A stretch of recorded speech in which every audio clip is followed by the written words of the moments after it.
introducción. El término esclerodermia, que literalmente significa endurecimiento de la piel, escleros igual endurecimiento barra dermis igual piel, se aplica a un grupo heterogéneo de padecimientos que tienen en común la presencia de fibrosis cutánea.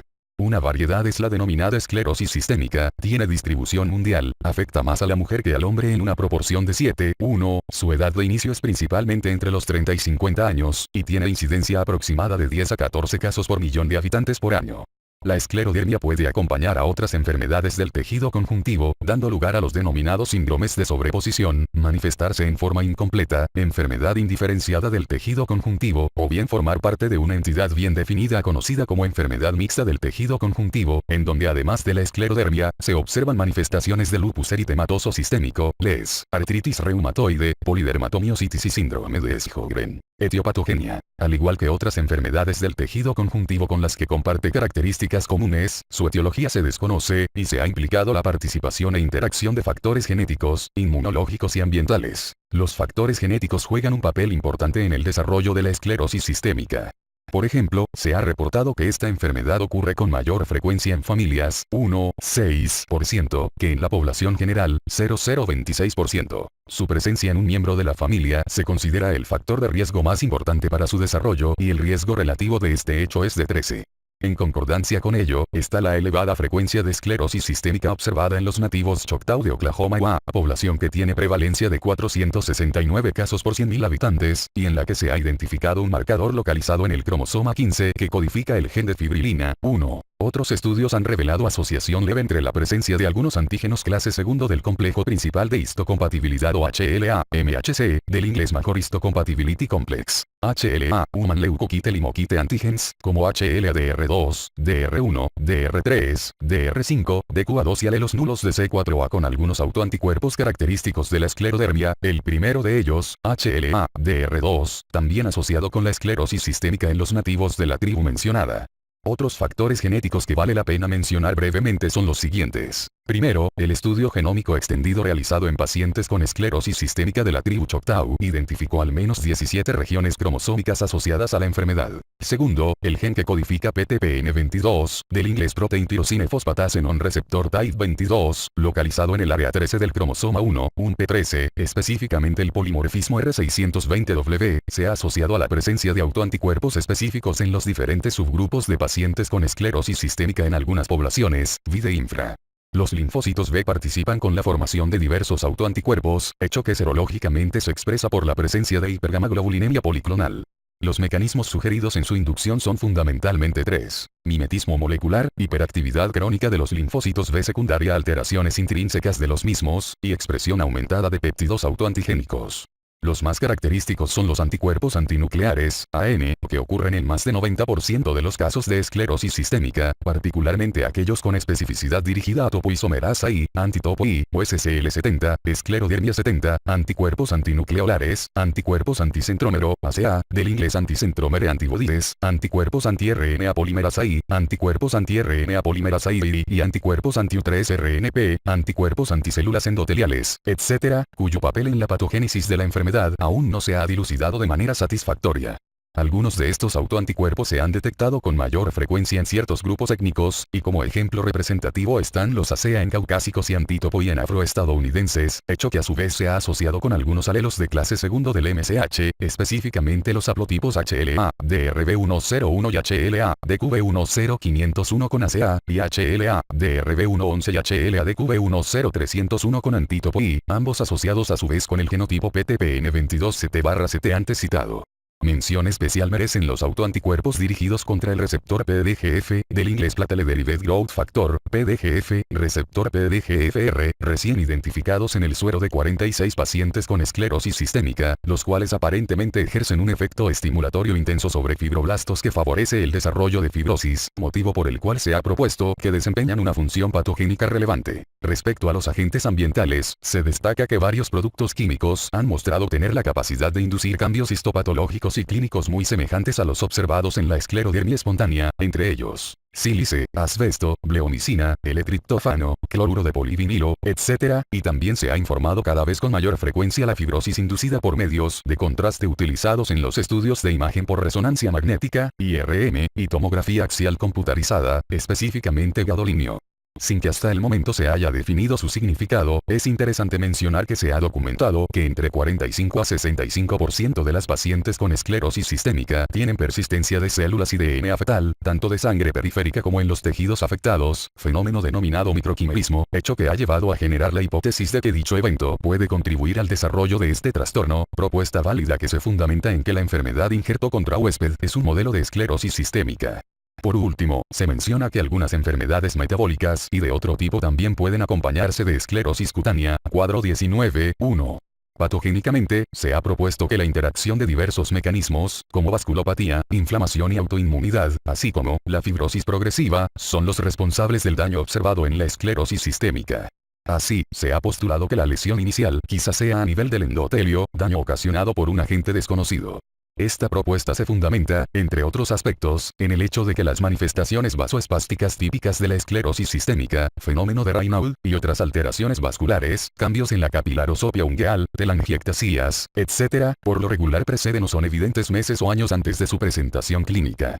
El daño de la célula endotelial conduce a la activación de dicho órgano conformado por una sola capa de células, evento que a su vez se acompaña de la producción y liberación de numerosas citocinas como endotelina, 1, ET1, factor transformador del crecimiento beta, TGF-beta. Del inglés Transforming Growth Factor B, incremento de la expresión de moléculas de adhesión BCAM, 1, del inglés Vascular Cell Adhesion Molecule, 1, y de otros factores como el de von Willebrand entre otros. Brevemente se destaca que la ET1 es un vasoconstrictor muy potente que además promueve la adhesión de leucocitos al endotelio. El TGF-beta participa activamente en la inducción de la fibrosis, estimulando la síntesis de varios componentes del tejido conjuntivo, en tanto que el factor de von Willebrand ocasiona agregación y activación plaquetaria, y ello a la vez conduce a la producción de otras sustancias vasoactivas y factores de crecimiento que estimulan la proliferación de fibroblastos y la síntesis de colágeno.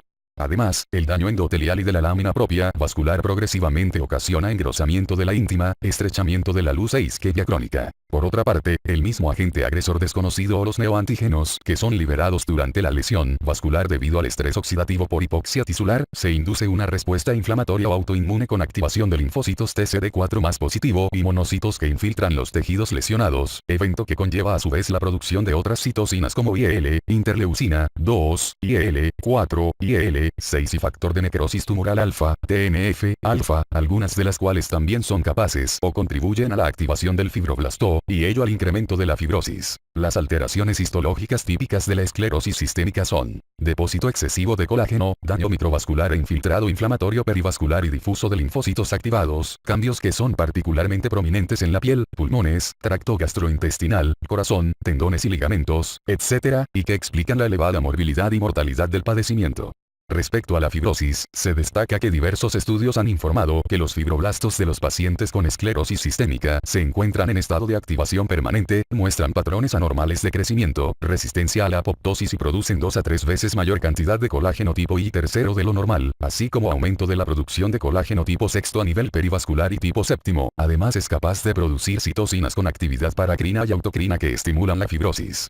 Así, el exceso de fibras compactas de colágeno que se extiende más allá de lo normal progresivamente ocasiona atrofia y fibrosis de los tejidos adyacentes. Cuadro clínico. De acuerdo con la extensión del compromiso dérmico, la esclerodermia se divide de manera amplia en difusa y localizada. Cuadro 19.1.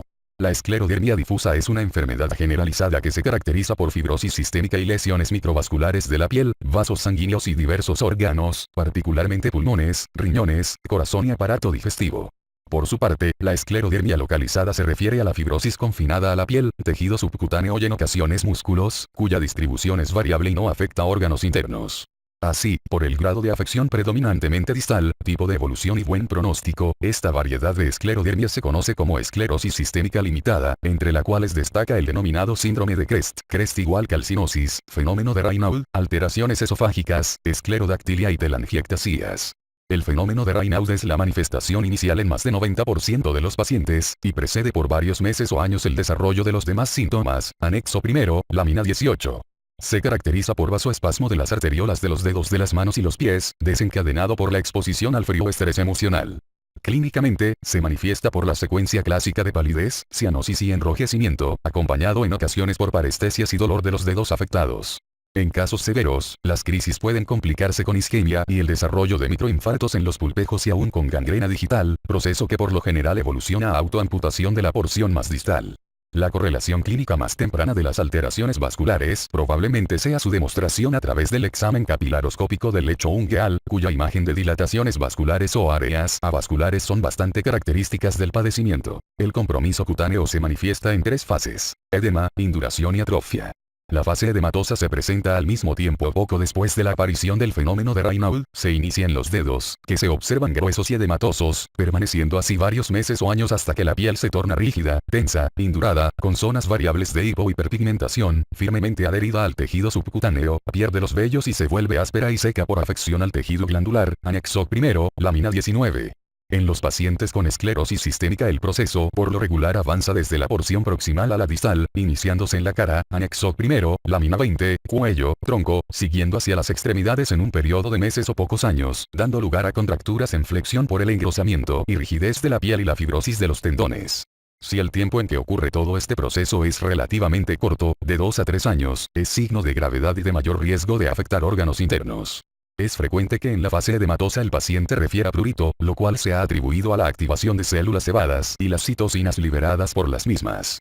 Conforme el proceso avanza, la fibrosis y la inflamación ceden progresivamente y se presenta la fase final de atrofia dérmica, momento en el cual la piel es muy delgada y ocurren ulceraciones dérmicas.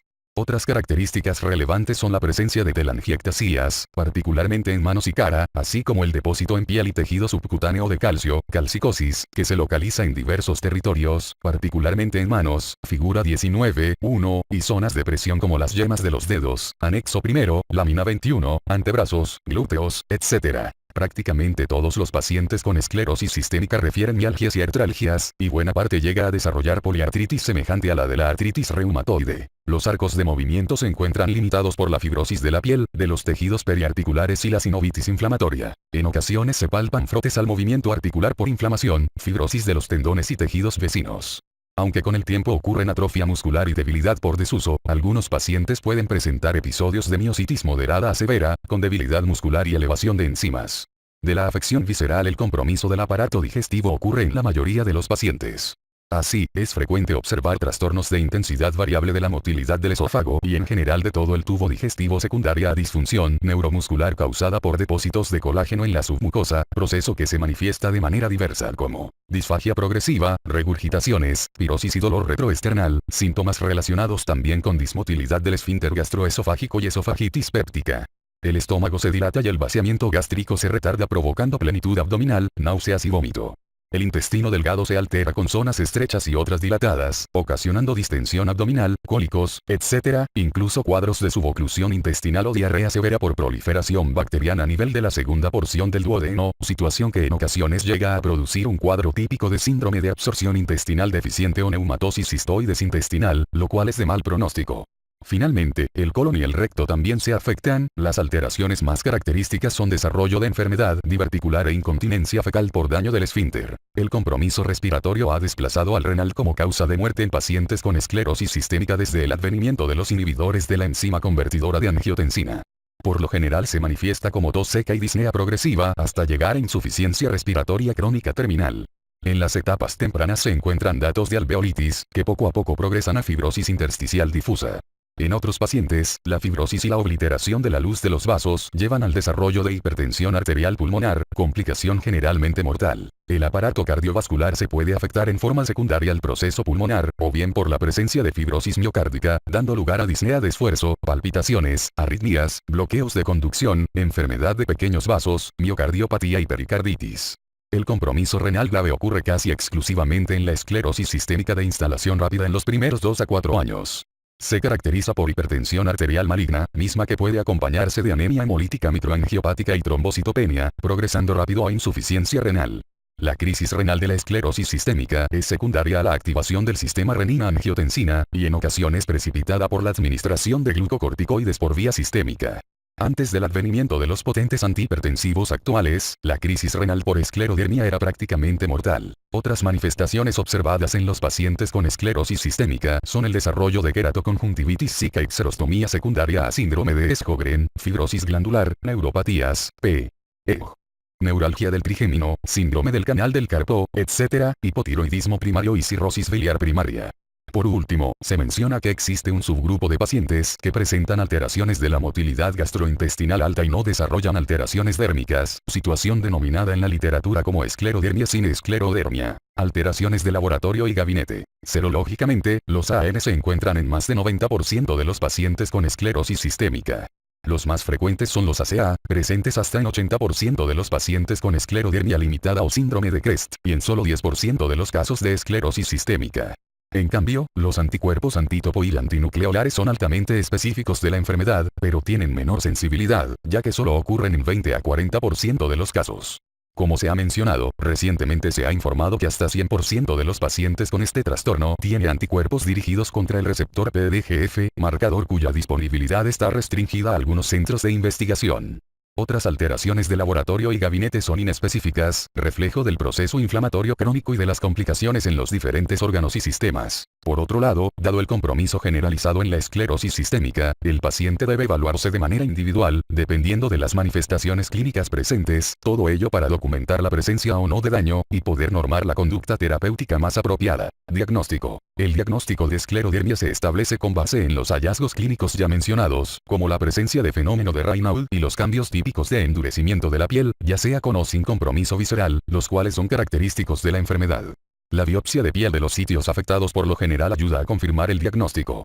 Cuando existen dudas se puede recurrir a los criterios para clasificación de la esclerosis sistémica del American College of Rheumatology publicados en el 980 que se presentan en el cuadro 19.2. Tratamiento. Los medicamentos empleados para el tratamiento de la esclerosis sistémica son de dos tipos. Primero, los dirigidos a tratar de modificar el complejo e hipotético proceso patogénico, y segundo, los que disminuyen la sintomatología propia de la enfermedad y de sus complicaciones. En el primer grupo, los únicos medicamentos que han demostrado eficacia relativa a largo plazo en algunos, pero no en todos estudios son A. Metotrexato. B. Penicilamina, medicamento que interfiere en el metabolismo del colágeno. C. Inmunosupresores potentes como la ciclofosfamida, particularmente cuando se detecta compromiso pulmonar en etapas muy tempranas, y cuyo uso se ha asociado con resultados favorables. D. Colchicina, medicamento que tiene actividad antifibrótica. Otros recursos que actualmente están en vías de evaluación son las estatinas, el losartán y el mesilato de imatinib. Este último es un inhibidor de la sinasa de tirosina, utilizado inicialmente en el manejo de la leucemia mielocítica crónica, medicamento que ha demostrado es capaz de inhibir algunas citocinas profibróticas, principalmente TGF, beta y PDGF. El posible papel de los recursos biológicos, tanto los disponibles, P. E.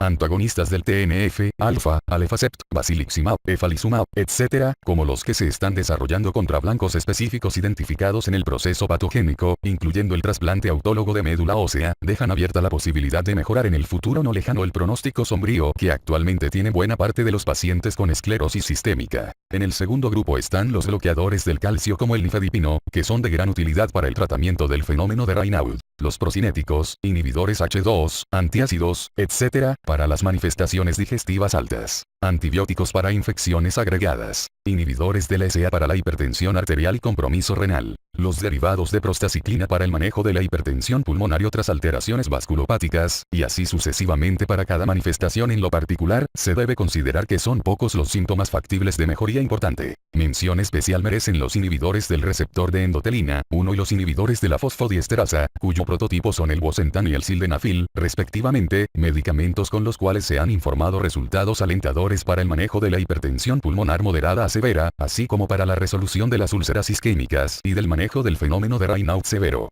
Otro medicamento que hasta el momento solo ha sido comercializado en Europa es el citaxentan, un antagonista del subtipo A del receptor de endotelina, 1. Pese a estos avances se destaca, además de la ausencia del bosentan y citaxentan en México, que un inconveniente importante de ambos medicamentos es su elevado costo. Pronóstico. El curso de la esclerodermia es muy variable e impredecible. De las distintas variedades la de peor pronóstico es la esclerosis sistémica, padecimiento en el cual la supervivencia a 10 años es de 40 a 60%, cifra inferior al 70% observado en los pacientes con esclerodermia limitada.